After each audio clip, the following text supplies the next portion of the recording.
to the next edition of Kevin's Garage, which, as you know by now, is my journey to build a Factory 5 Roadster from the perspective of a complete novice.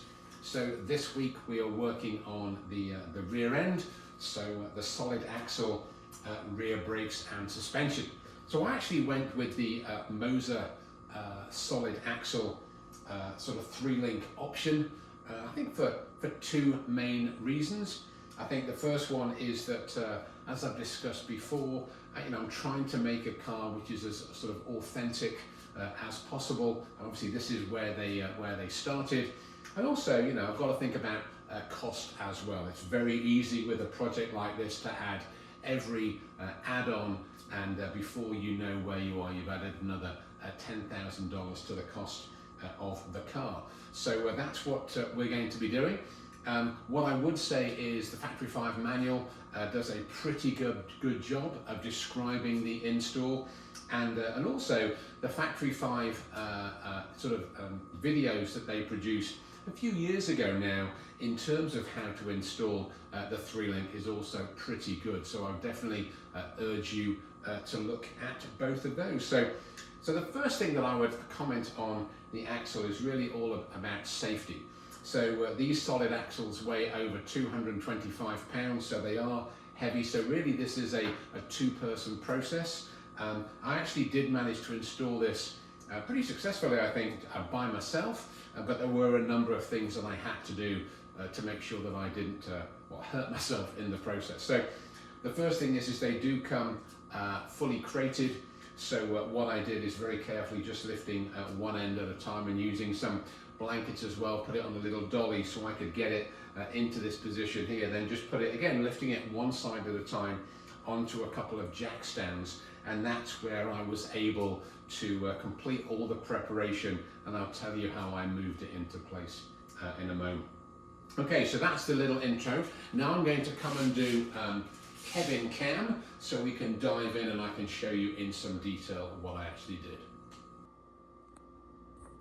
Okay, so we're looking at the back of the axle. So when I did this prep process, it was just sat on those two jack stands there. So the first thing we have to identify and put on is there are two axle brackets. So there's one here, the left bracket, you can see just with one bolt hole, that just attaches with two bolts, and then you just come over here and there's the right bracket. You can see it looks a little different at the back, two bolt holes, and you fit that with two bolts as well. So that's what you fit at first, the left and the right, and they're left and right as you're looking forward from the rear of the car to the front. So fit those, don't tighten everything up at this stage, but fit them so that it's fairly loose, but it'll stay in place.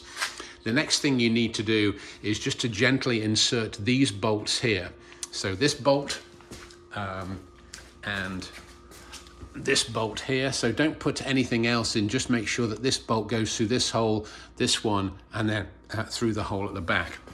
And that's really just to hold them in place. They're actually called the lower stock bolts. Just holds it into place so that when you're fitting everything else, you can eventually get the suspension shocks in a little bit later on. So that's the thing you do first, right? So when you've done that, then what you do, and I'm going to move over to this side because I'm catching the sun over here. So if I come over here and I look at you can see here, what you also get is now you're going to start to do the brake assembly. And there's a bracket here at the bottom and top that is already fitted onto the axle. And then there are two other brackets. There's this one here, which is on the right here, and then this one on the left. And those are really two brackets to enable you to get the caliper in the right position for the brakes, so the brakes fit over the rotor. So what you do is you fit this bracket first, which is the one on the right. I think that's got 2 or 3 bolts. Then you can use 1 or 2 washers in the middle here before fitting the bracket on the left. And that really depends on the gap, because you're trying to get the caliper in the middle of the rotor. I just needed a 1 washer and that went and it went on pretty straightforwardly. So when you've done that, you've got those all attached. Then you can put the rotor on, just attach it, as you can see here, with a couple of lug nuts, and then you can put the caliper on top. So I actually decided to go with the Factory 5 stock brakes for the rear of the car. Again, the feedback that we got from the build school or car camp was very good in general, and if you're using a car as I intend to do, just on the road, not putting too much strain on it, they said that the rear brakes are perfectly adequate, including the stock pads that are provided. The only other comment that I will have here that was a learning for me is if you just zoom into the top, you can see the only clips you actually need on these brakes are the ones that are actually attached to the pads. It's a little confusing. They do come with additional clips, but unlike the front stock brakes, you don't need those clips. You only need the clips that are already attached to the pads, and they slot in really smoothly. I wish someone had told me that.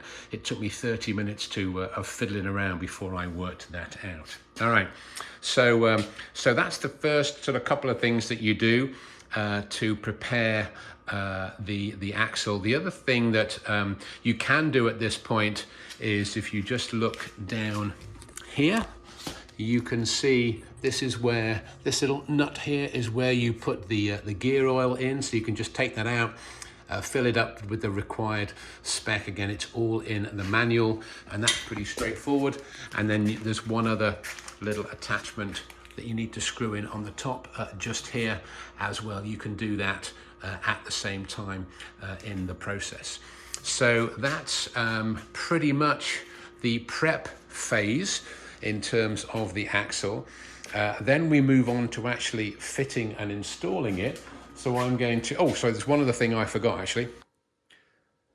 Yeah, so the thing that I forgot was the upper link. You can also, after you've filled it with gear oil, you can fit the upper link here. Just attach this end. You can see there's a couple of spacers with the bolt. And you can see from this other video, which I'm including now,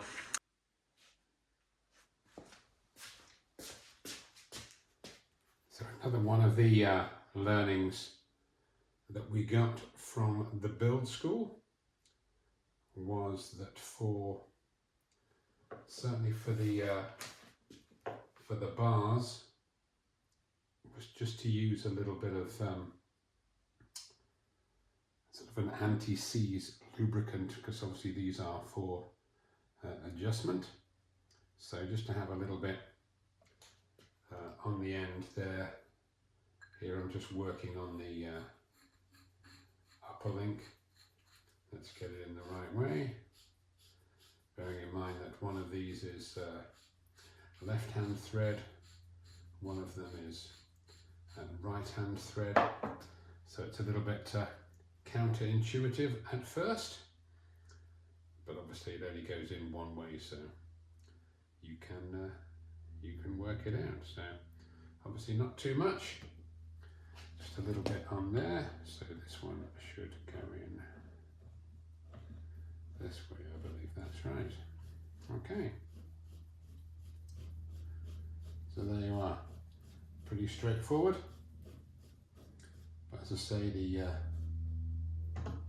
I'm sure I'll be thanking the build school for the little bit of anti-seize lubricant when I come to make my adjustments with the lock nuts down the road.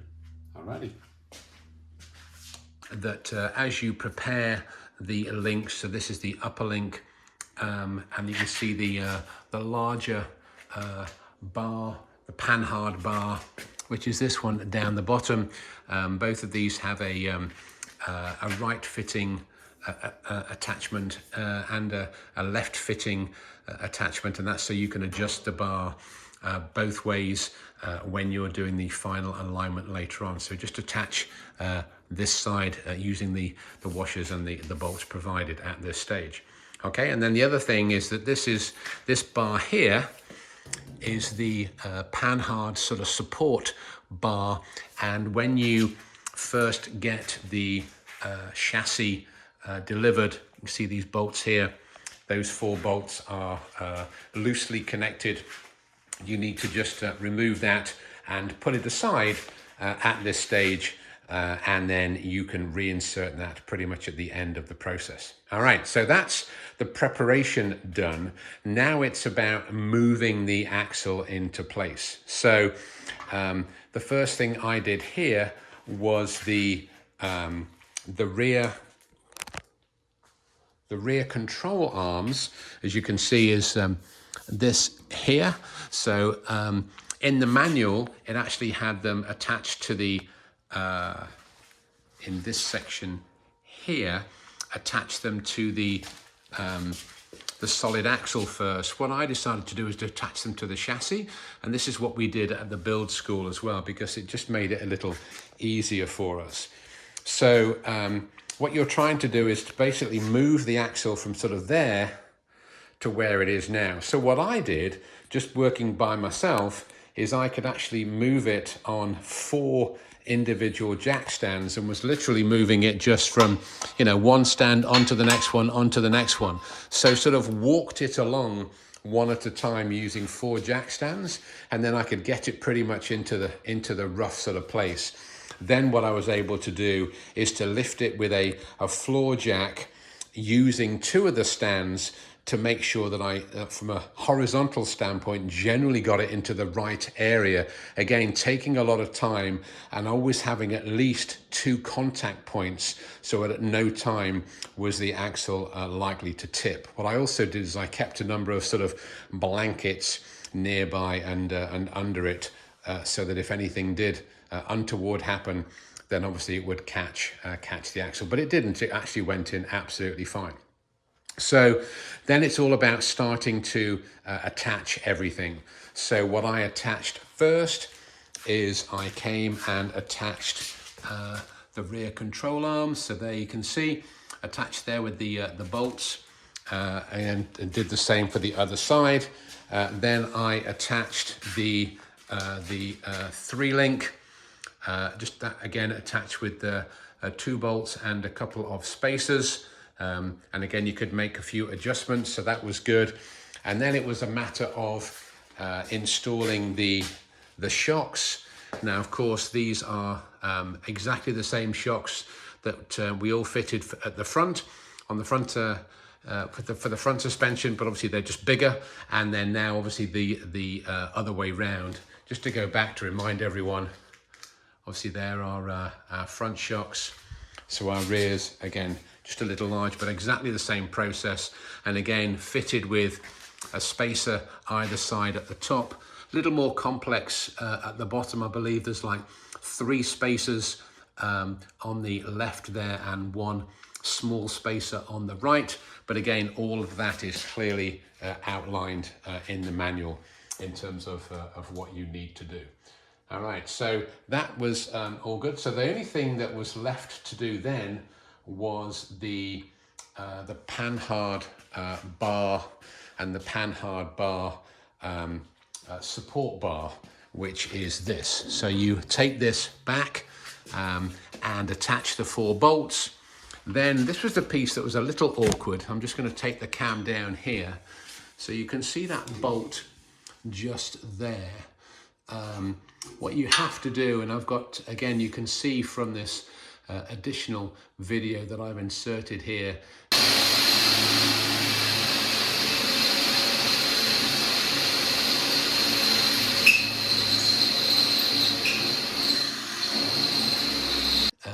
you have to drill a 1/2-inch hole just to secure that so it can be bolted into the main chassis, which is fine. Again, my advice is take your time, make sure that you don't go too far to the right, because you can hit one of the welds and that makes it a little bit challenging. And it is, you know, it's a fair old piece of steel to be drilling a hole in. So take your time, don't have the drill on the speed too high.